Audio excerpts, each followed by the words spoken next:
So I was at the orthodontist,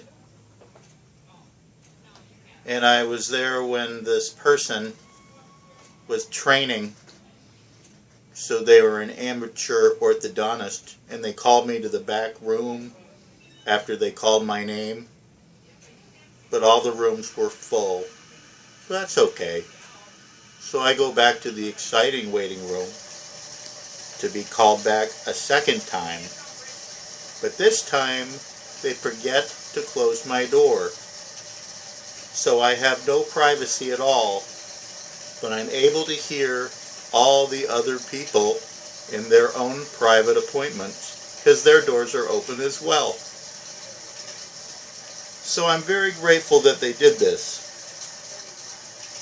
because it was an elderly lady and they asked her to read the eye chart, and I could hear her say,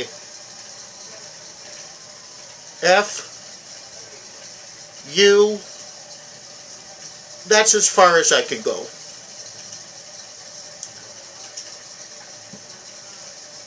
I went to the dentist,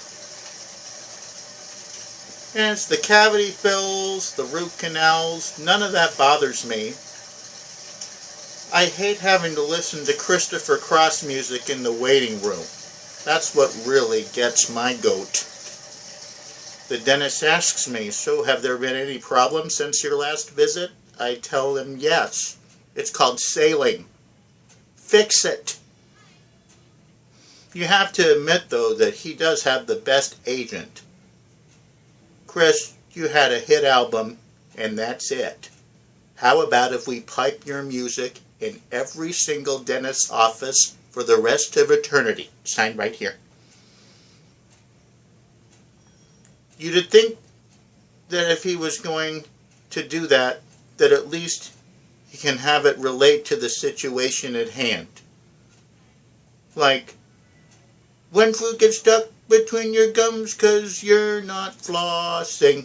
Something like that. You know who else has a super agent? Vanna White, huh? A few years back, she said, you know what? This whole letter turning thing, I can't do it anymore. Either you let me touch or I walk. That's all she does now. She's a toucher, not a turner.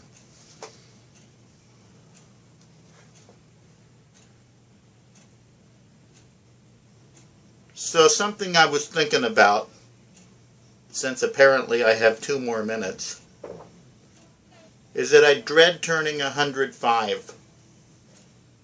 Because I don't want to get invited back to kindergarten again. If I could be any age, I'd choose to be 2. That way, I don't have to wear shoes, and people will push me around all day, and I'll like it.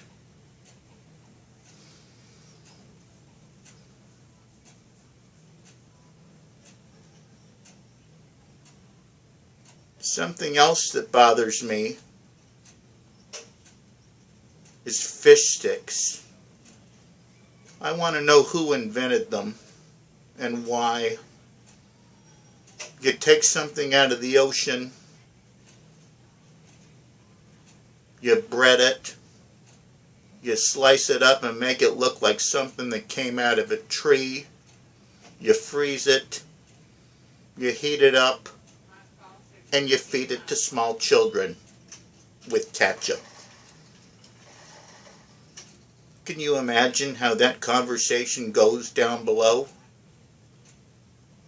When I grab that hook, I'm going to be in a gourmet restaurant, eaten by people having a nice fish meal. What about you? When I grab that hook, I'm going to be a stick in your grocer's freezer.